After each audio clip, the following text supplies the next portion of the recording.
All right, so I think the stream is ready to go. So hello everybody, Megazord X here, back at it again to give y'all another very exciting video. And for today, yes, marks the long waited end to a highly anticipated movie.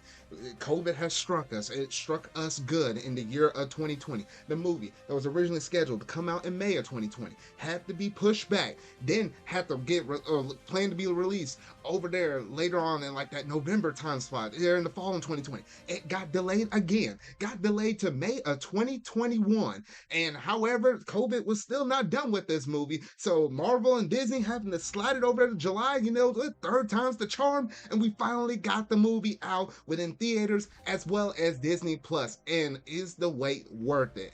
I am here today to go ahead and discuss and give my official thoughts and my review for Black Widow, the first movie in the Marvel MCU Phase 4. And gosh, my golly, this is an interesting way to be able to set things up. And I definitely felt like this movie was definitely an ode to Black Widow's character, as we know the events of what happened within Endgame, as well as a love letter to the fans to be able to officially show it off within the cinematic universe, Black Widow's origins, how she came, how she was, and where she is now, and the character growth and development of how she was whenever she was a kid, and how she is the way she is throughout the whole entire MCU. And man, oh man, there is quite a bit of stuff to say within this movie. I really loved it. I really appreciate it though, but there's a lot of meat and potatoes to go ahead and talk about this movie, so we might as well jump up in it though. So without any further ado, let's go ahead and dive straight up into this review for none other than Marvel Studios' Black Widow.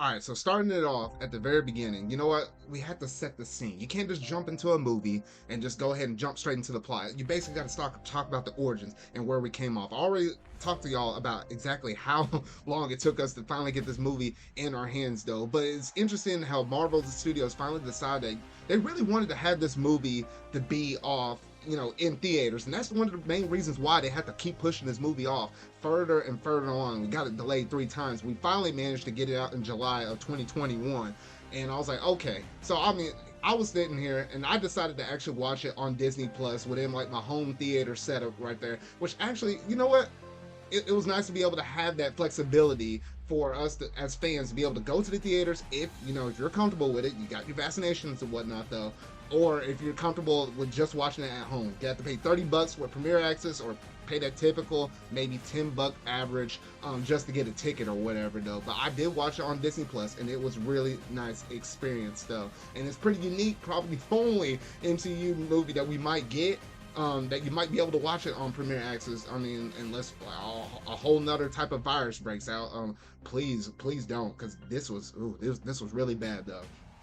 But go ahead and starting off with the origins of this movie though, I would have to say that it was interesting how we started off with Natasha Romanoff as a kid, and we had to kind of go through the backstory and figure out where she came from, because this is the one little bit of information I felt like a lot of fans have been wanting to see. Now the main basis of this can really go back to Alexei, basically aka the Red Guardian, and essentially what he was doing with this supposed family that he was sort of kind of working with on US soil.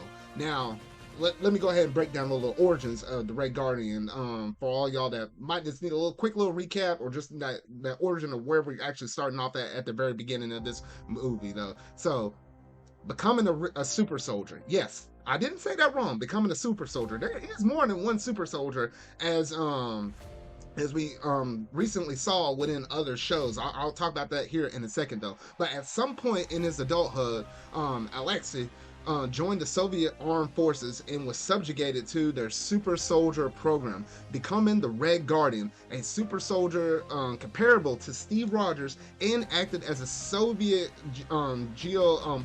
political counterpart to Captain America during the Cold War. Now, yes, I did say that right. I didn't stutter nothing like that. Yes, Red Guardian was basically another super soldier. As we got to see towards the very beginning of the film, whenever they were taking off on that plane, that dude actually like lifted and chunked up like it was like some kind of trailer or something that was in the way of them when they were trying to get out on that airplane though. And you know, multiple super soldiers isn't a crazy thing because we know Steve Rogers is a super soldier. We even saw within Falcon and the Winter Soldier, they did make multiple serums of it. We saw super soldiers with different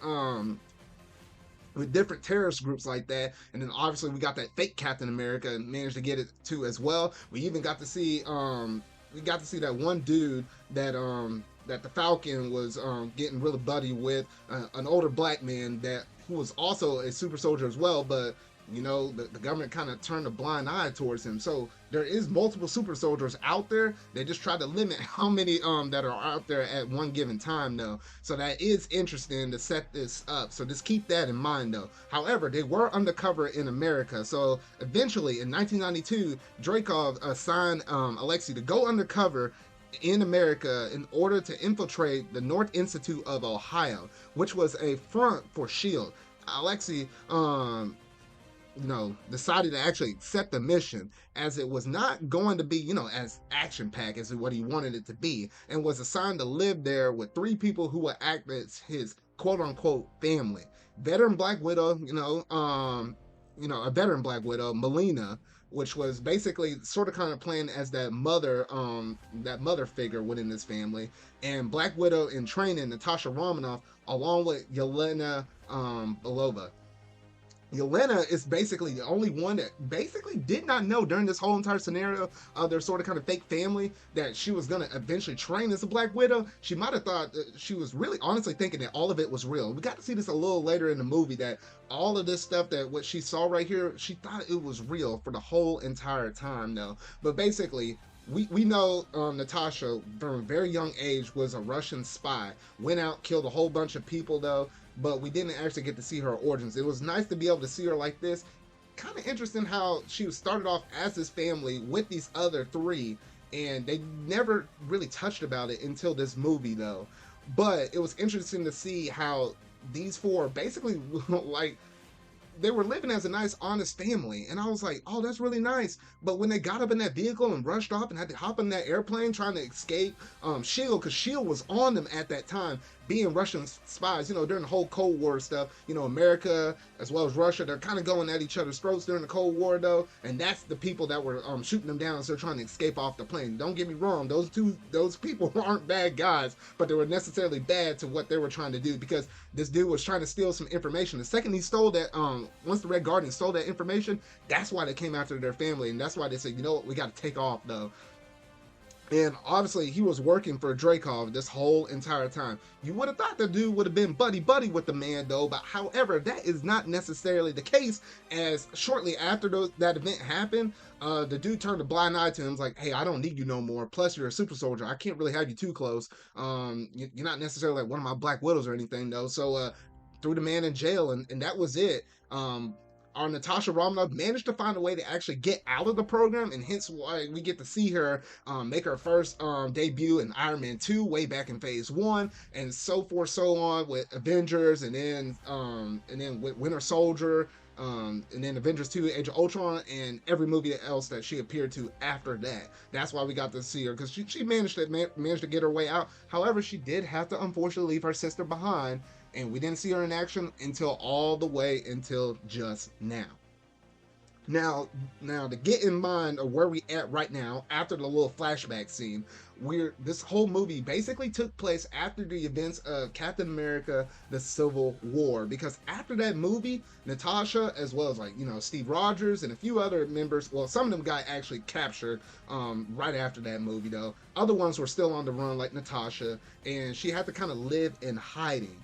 and it was all because she broke those Sokovia Accords, which were really established back in Avengers: Age of Ultron. I like how with Phase 4 so far, everything's they're making a lot of pulls with the second Avengers movie. It's kind of the one that didn't have that much substance to it at the time, looking at Phase 3 in comparison to Phase 2. But looking at Phase 4, they really kind of grasping onto that movie a little bit more. We saw it with WandaVision, a little bit with Falcon and Winter Soldier, and so on, though. So it is kind of interesting to see how all of this stuff kind of play out, though. But meanwhile, while Natasha was still on the run, Yelena was on a mission to stop an agent that created a drug that basically breaks control of breaks control of Dreykov's control, because Dreykov was basically using this whole entire Black Widow system to basically control these extremely strong, super athletic women that were scattered across the globe. And with like one little press of a button, he basically controlled them. They knew and they had awareness of what they were doing, but they could not physically like break control from it, though. And he was basically kind of, you know, starting wars as well as ending wars. And Yelena was basically one of those agents for him, though. However, in the midst of all of that, she did manage to kill that Black Widow that was trying to get away with the substance, though. However, one of the vials broke in front of her, and obviously that stuff got up on her. And from that, she finally actually managed to break control from her. And from that moment, she regret what she did because she didn't have full control of her. However, it was at that point she says, all right, this is my mission. I'm finally going to take down Dreykov. I'm finally going to get to the Red Room. The Red Room is basically, you know, the place where he basically makes all the controls from. And you know what? I'm going to expose this dude, kill him, and let this be it. But she knew she couldn't do it alone, though. Especially now that, this Taskmaster is after the people that stole the vial. Now, Natasha also gets a check as well from the Taskmaster. And this Taskmaster, you would have thought that this was like a big, athletic, super strong dude that was doing all these crazy things. Like, he literally was mimicking Black Widow with a lot of her movements, though, which kind of made it a little bit mysterious. Like, what in the world is this person, like, who's behind the mask? That was the big question. My gut kind of told me it could have been a dude, but knowing that this is Black Widow's movie, I had a feeling that it was gonna be a woman behind the mask. I just didn't know who it was at the time, though. Now, it was after that little bridge scene, whatever, she managed to actually escape, that she and Yelena managed to reunite, because it was thanks to like a little note, because not note, but so to say, like the picture she left behind was her from her early childhood. So it's like, oh, okay, I guess she must still be alive. And she never honestly thought about going back to saving her, because she was with the Avengers. That was like so-called her closest thing to family after this so-called fake family when they were undercover in America for that span of like 3 to 4 years. So it was interesting to kind of see how that would break out, though. But Yelena basically breaks it out and said, hey, you know what? Dreykov, that dude that you thought you killed, apparently he's not dead. And she was also making some jokes. Yelena was also making some jokes aside, like, oh, I was waiting on that day where they said Captain America finally exposes the Red Room and destroys it and takes Dreykov down. However, that never had happened. That would have been something interesting to see, like within like a Captain America movie like Winter Soldier, but a different one, though. But that did not happen. And Natasha was talking to her, it's like, I know I killed her with my own eyes. Like, even the daughter that was associated with the man, she was collateral damage, but I did it. But Yelena's over here like, did you confirm the kill or whatever, though? And she was like, well, no, not exactly, though. And she was like, well, you know, Rude Awakening, the dude's still living, the dude's still kicking, and he's still controlling all these Black Widows out here. And she's like, dang, now I gotta finish a job that I didn't finish the first time. And that's basically where we're going from this point forward in terms of the plot, and where we're going from this point forward in terms of the movie's overall direction, though. Now, as for the second half of the movie, they knew that it's like, okay, well, in order for us to get to the Red Room, we don't really know anything about it, but we're gonna have to find some people that have some close association with it. Who than none other than Alexei, to be able to go ahead and their old original father, aka the one and only oh shoot, I'm blanking on the dude's name for a split second, though. But aka that old super soldier, their father, to be able to go through it and show them exactly, because he basically had some strong connections with Dreykov. And with Dreykov, he was like the right hand buddy. Like even back there in the flashback, back in the flashback part in the early parts of the movie, he literally was sitting there with his daughter saying, "Hey, everything's gonna be okay because my girls are tough as nails." Like he was in with Dreykov with a lot of the different stuff, and they thought he had a very close connection with the man. So they're like, "Oh, okay, all right, well, let's go ahead and bust him out of prison where Dreykov threw him at." And maybe we'll get some information out of him that'll allow us to go and find the red room, though. And and there was this one little action scene right here where I was like, okay, this is actually pretty cool because they were fighting over here in like in the Arctic or whatever, though. Literally, Yelena over here like busting down mountains and like shooting things up at it and causing like a huge avalanche for them to basically break out. I was like, dang, girl. I was like, all right, you're trying to send a statement after you were getting shot down in a helicopter. I know they weren't shooting at you no more after that, though. I don't know. I like Yelena's personality, everything, because she's like that younger sister that basically calls you out for your crap, but at the same time is also very cool. But then at the same time, has a little comedical side to her. Nothing too crazy though, but it's interesting nonetheless though. But anyway, after breaking the dude out of there, they actually managed to figure out that I know a little bit of stuff. However, I do know that your old mama definitely worked for him, and basically sort of kind of created that whole entire serum that allowed Dreykov to be able to control all the different widows. So she's probably our next best bet in terms of getting contact with Dreykov himself to the Red Room, though. So you know what? They were like, "Oh shoot! Well, we might as well go ahead and trust this man's word, and let's go ahead and follow him." Though I did like that one little comedical part though, whenever they were like, "Oh, we got enough gas. We can make it there, right?" And they're just riding in the helicopter, and Yelena's like, "Alrighty, whatever." And then, boom, oh shoot! Then the whole helicopter falls down. I don't know. It's just that one little moment right there that honestly cracked me up quite a bit right there. And I was like, "Oh, okay, alright." And then anyway, they finally managed to get to the house where their old mama Melina was at, and it was there where they sort of kind of had some sort of kind of family bonds. It was the first time their family was reunited again after several years, like spanning over a decade or whatever. Though you wouldn't think on these crazy times like this that you would think to have like the whole family, whether it be adopted or not, to be able to sit down at a table all together like that once again, though. So it was nice to see that play out, though. Got a little comedical stuff up in there, like Natasha over there eating her food, and then it was like, and the mom was like, "Hey, quit slouching over there. You're gonna have back problems." She was like, "What? I am not." And and over there talking to Yelena over there, like, "Hey, you stay out of it." It's like, I didn't even say anything. Like, it's just little things like that from Yelena. I was like, oh, all right, I like your character. Oh, I was like, all right, that's pretty interesting though.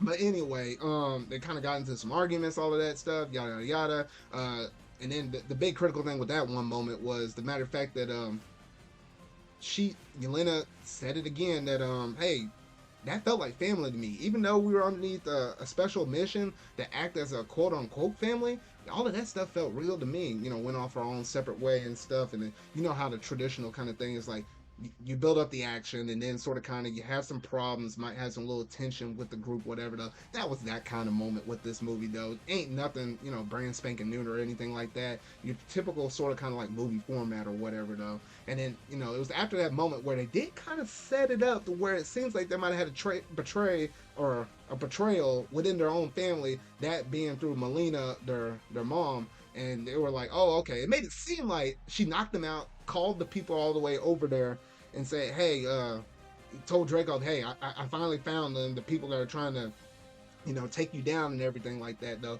But it was a setup, and we actually learned about it a little further on that, yes, it was all a setup to basically be able to get them to the Red Room, because if they didn't play their cards just right like that, and basically invite them to take them out of the home, did keep the Red Garden as well as Yelena in the dark on that, though.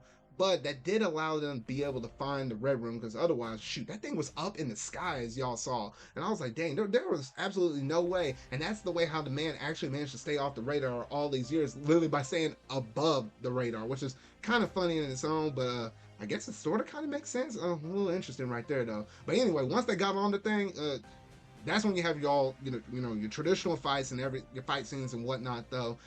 It was interesting when we finally got Black Widow in front of Dreykov, and she was talking to him and saying how, oh man, I'm gonna kill you because all that crap you did to our family back then. Like I lost my sister because of you. I lost a pretty good family, or what could have been, because of you.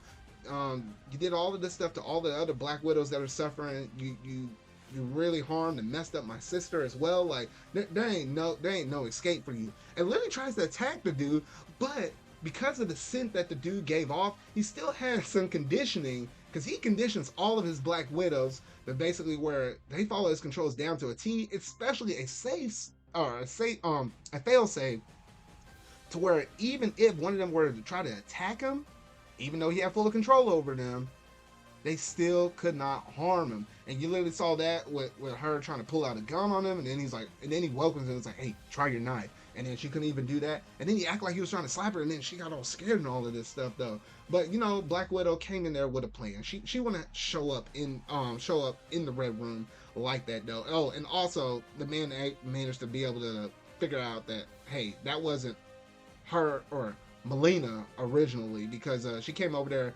looking like the scientist, but that wasn't her obviously. So it's kind of cool how she's sort of trying to trick him out. The other two were in cells, waiting to be either probably killed at that point though, and had Yelena over there on the bed, literally about to have her whole entire skull cracked open and like laser cut in. I was like, dang. But thankfully they prepared them, got a knife breakout right there. And then the scientist as well. She was the one that designed the cells, managed to get her and her old husband out, whatever though.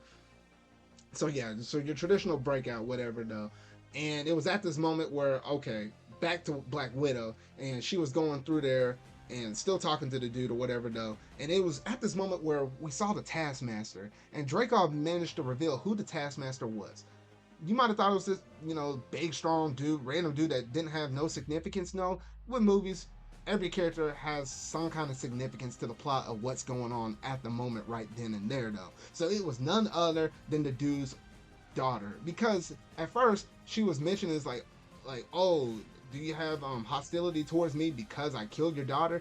But you didn't see him cry. You didn't see him show any kind of sign of remorse, because she managed to live, but literally had like a whole face blown off, whether it be melted or burned or whatever though, and literally had to do plastic surgery on the girl though. But even on his own daughter, he was controlling her like a Black Widow. I was like, what kind of father is this man? Like this dude really wasn't a father at the end of the day. And I was like, dang. I was like, dang, you didn't even treat your own kid like that. I'm like, what the heck is wrong with you? And have to implant the chip in the back of the neck, as he mentioned. I just don't get this though. But she was the Taskmaster, and basically took all the information that the Black Widow did, because once she got out of the program, he had a lot of stakes in her, but basically had to start implementing that into his own daughter. And from there, he started analyzing all the movements of her and some other enemies that she faces, which made her like a top combat ready person to be able to fight and do whatever the man wanted her to do. So that was that was crazy in a nutshell right there though. But interesting enough, he sent her out to go take care of some of the other people, while it was just him and the other dude up in there. But eventually, we got to see a little bit of a flashback and got to see exactly how, thanks to Natasha talking to Melina, and managed to talk to her and say, hey, the only way how you're going to break that control is if you were to sever the nerve. So, strikingly enough, manages to slam her head down onto the table, which sort of kind of dislocates her nose, thus able to smell that, and was able to give the dude a good licking of a punch. And I was like, thank goodness. I was like, that man really desperately needed it though. But it was after that moment where the dude basically released all of his other Black Widows. They went to go over there and fight Black Widow herself though. And honestly, it was I loved all the fighting sequences within all of this though. But it was at that moment I was like, dang, Black Widow can do a ton of damage to all of these different women. But 20 of them attacking one person at the same time. Don't get me wrong, Black Widow did some crazy stuff back, in some previous movies, at least in terms of this timeline. This is still before Infinity War and Endgame, so she still managed to fight off New York, all those different aliens and stuff. She's a very capable and strong woman.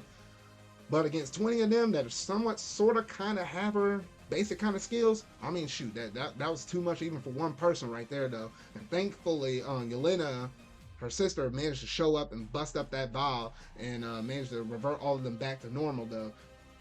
But yeah, it was in the midst of all of this where their mama was like, you know what, change of plans, blew up a whole entire, blew up a whole entire part of the plane that was keeping them up in the air, or not the plane, you know, the facility, the red room, that was keeping them up in the air. It's like, oh, we're gonna crash this thing. And it's like, oh shoot, you kind of gave me a heads up.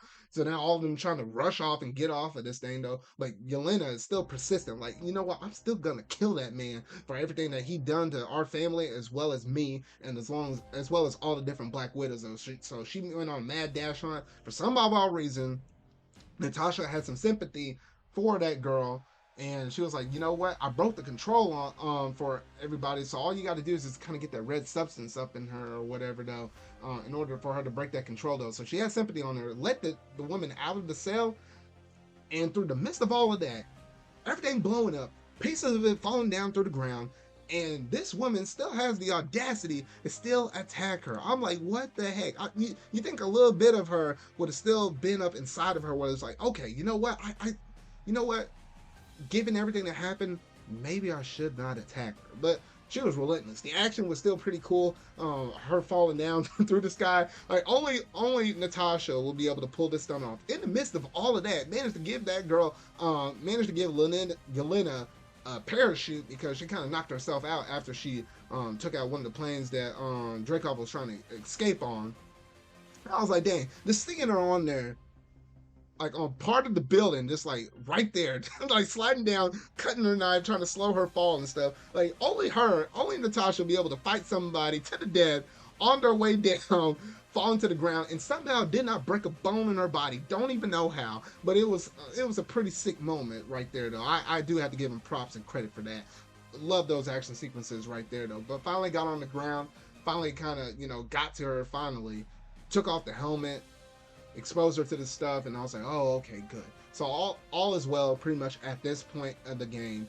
And it was at this point, shoot, man, the US with their military and stuff, they were still persistent on trying to capture Black Widow. But you would have thought that she would have just went ahead and left with her family as well as the other Black Widows that were just recently saved. But no, Black Widow ain't about that running life anymore. She's about to confront her problems, or at least in a way, sort of kind of hunt. Even though she still had to be on the run, she wasn't gonna be like on the run, like with a whole nother family group of people or whatever. Though, so it was at this point where she basically said her goodbyes to her whole family, and they were basically like, "Hey, take care of yourself," and they basically left at this point, and then it was like, "Oh, okay." And that's essentially almost where the movie ends. We got to see her kind of looking towards the edge, seeing all of those cop cars kind of pulling up, and that's pretty much where the episode ended, almost for the most part. Because then we got one little extra little scene where it was like, okay, that one dude that was that one Black dude that was basically sort of kind of helping her out was the one that gave her like a trailer that was out in the middle of nowhere so she can kind of stay off the grid to begin with, though.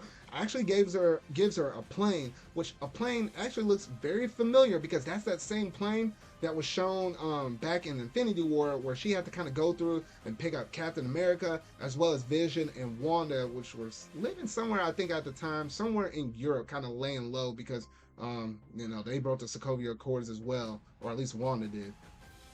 And Vision was just living with her and whatnot, though. But anyway, yes, so that that plane right there is very familiar, and that's where we've seen it before, and that's basically where the movie ends right there, though. So overall, and yes, I will get to that cutscene here in just a moment, but I just want to talk about the main beef and potatoes, because that's a whole nother discussion that I'll talk about here in just a moment, though. But outside of that, this was a very fantastic movie. It wasn't super crazy or nothing like that, but at the end of the day, I was really intrigued of what they could actually do for a Black Widow movie. And honestly, you know what? It would have made more sense to obviously drop this out sometime within Phase 3, any point that was after Civil War, but as long as it was before Infinity War, before all the crap went down. And it would have made a whole lot more sense to release it back then, though. But I think it was thanks to fans' outcry that, yes, we want to see our original Avenger. It was basically her and Hawkeye were the only two that really weren't represented within like a movie or some kind of show or anything. to basically get their due time and be able to actually make it onto the big screen in some way, shape, form, or fashion. And I'm glad it just did this woman justice, because think about it. In Endgame, she was killed midway, and there was like one point at the very tail end of the war, or at the end of the battle, where all the women from the MCU were lined up, and it was messed up that we did not get to see Black Widow there. I really wish she should have, could have been in there in some way, shape, or form, but having a whole entire movie dedicated to her, I think sort of kind of made things feel a little bit better. It still won't feel absolutely better, but it is a step in the right direction in terms of what you can do with a character that's technically already dead. But other than that, I really did love and enjoy this movie. Yelena, I didn't think I was going to attach to her as well as I did with all the different moments that she had with Black Widow. Like, it was nice to kind of see that sisterly bond like that. And I really did appreciate that, because I think they struck every good chord that they could possibly do within this movie. And the comedy, it wasn't like everywhere, but I felt like they did it in just the right way, where it felt like it did its job and did what it was supposed to do to sort of kind of relieve some stressful, tense moments. Because we basically had action at the beginning, action in the middle, action at the end. I did love that car scene chase right there, though, because she pulled some sick things off, like literally opening up that door, kicking it off, hitting it into the person that was driving a motorcycle, and saying, "Hey, that's a better plan than what you were doing, just running away." It's just things like that. I was like, dang. I was like, okay, she a bad mamma jamma just like Black Widow. I was like, all right, I can throw down what you're dishing now. But it's just things like that I just really love, though. And the Red Guardian, he was interesting throughout the film. I think primarily my three favorites, obviously, but besides Natasha, was Galena as well as the Red Guardian, because the cast wasn't extremely big by any sort of means, though. But I did feel like the mom, while she was still somewhat important in terms of like information, she didn't feel like she had like a crazy big role besides the just living in that family, because I felt like in terms of most of the screen time, it was definitely between Natasha, Yelena, and then a little bit of the Red Guardian, especially with the purpose of what he was tasked by with Dreykov to begin with, and basically setting up the plot and everything else, though. But honestly, you know what? All these characters, they did a very good and fantastic job. Just want to say special thanks to Scarlett Johansson.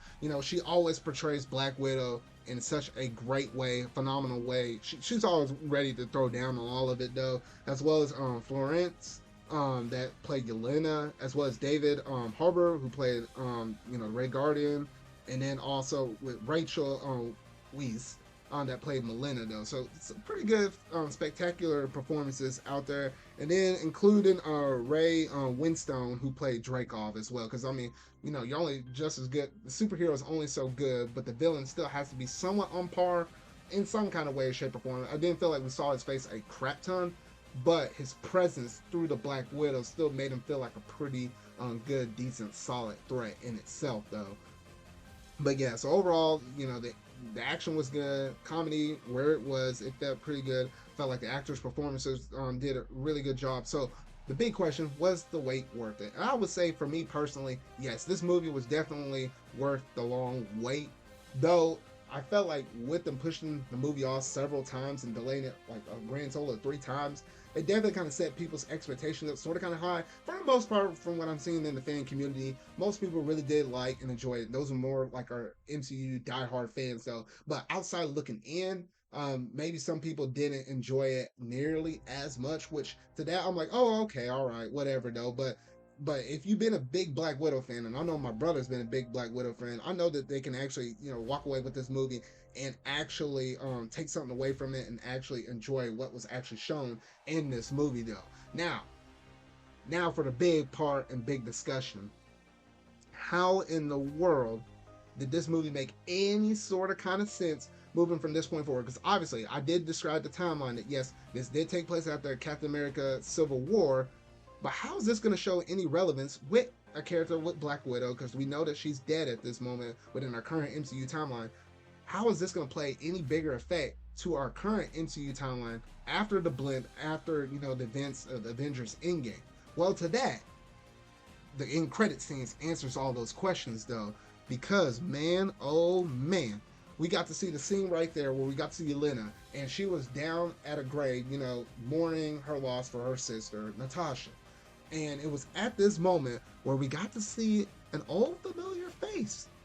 And at first it kind of got some eyes turning though, but then it just struck a chord with me because that woman that we saw blowing her nose right there, that was none other than Contessa. Now, Contessa, for all y'all that did not watch Falcon and the Winter Soldier, and yes, some even one of my family members has not even watched that show. I don't even understand why. But for anybody that's seen that show, we do know her as that one agent or that's basically going through and employing other different people because she's the same person that employed our so-called fake Captain America with that other dude in Falcon and the Winter Soldier. So that's originally where we got to see her from. And now we're figuring out that she's also the employer of Yelena as well. And she was like, hey, you know what? I'm sorry for your loss and everything though, but I finally got another mission for you, one that you might actually have some personal interest in. And she passes her a photo and says, hey, wouldn't it be nice for you to basically eliminate or take down the person that killed your sister or was responsible for your sister's death? And it was none other than Hawkeye on the image. And that's where the ending cutscene ended. And I was like, oh shoot. I was like, gosh dang. That's where they're basically setting it up. And this is a very important critical scene because we did know going into phase 4 as, all these different people, Kevin Feige and everybody else on Marvel's side saying, yes, there is going to be some tie-ins between the Disney Plus shows and the Marvel Cinematic Universe movies. So you can't just, go through and watch all the standard movies to catch every little thing and every tease and nod because certain characters are going to have some important relevance even from the Disney Plus shows.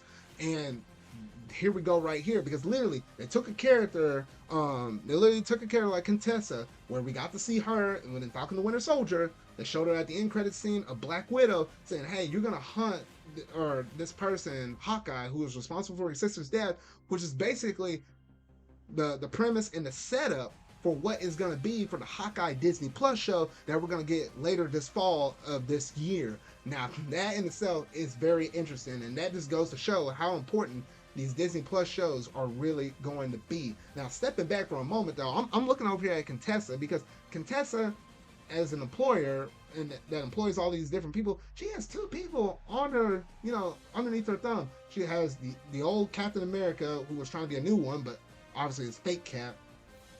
And then now you have Yelena, another Black Widow, who's basically sort of kind of taking up the mantle of her older Black Widow, being Natasha Romanoff.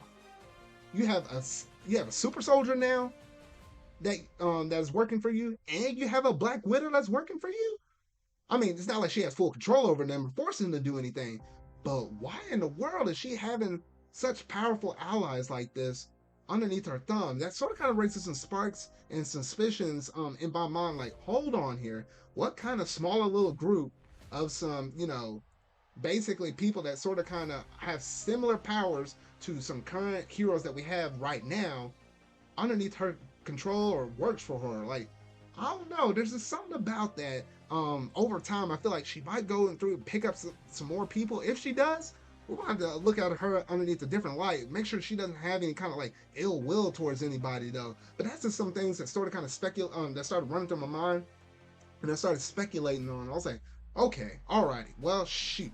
This is going to be interesting, and I'm very curious of how Marvel is going to basically take this and move from this point forward, though. But dang, I'm just thinking about that ending cutscene. I was like, oh, this gave me chills just seeing that that relationship between Falcon the Winter Soldier, Black Widow jumping over into Hawkeye like that.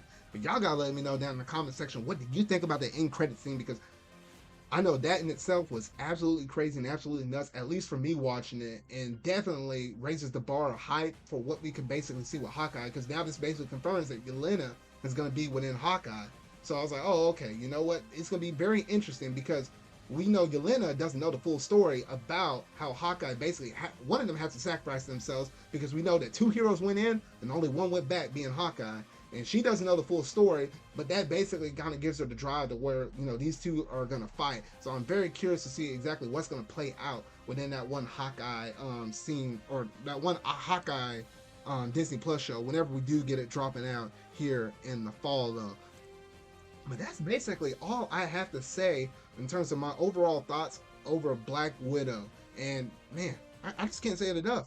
It just feels good to be back, with this being the first movie within Phase 4 of the Marvel MCU universe. Because you know what? This also kind of marks the first movie in terms of the brand new saga, where there's another 3 phases, like a Phase 4, Phase 5, Phase 6, which makes a whole nother saga, just like how Phases 1 through 3 make the Infinity Saga. I mean, you know, it's a start of something new once again, though. But y'all gotta let me know down in the comment section down below what all did you think about this movie, whether you watched it or maybe you're just not a big fan of Black Widow, so maybe you're just kind of looking for a review just to kind of make sure you didn't miss anything in terms of maybe there's some other movie or Disney Plus show you actually like, so you're not like one of those fans that don't go and watch everything. Which to that I say, what are you even doing?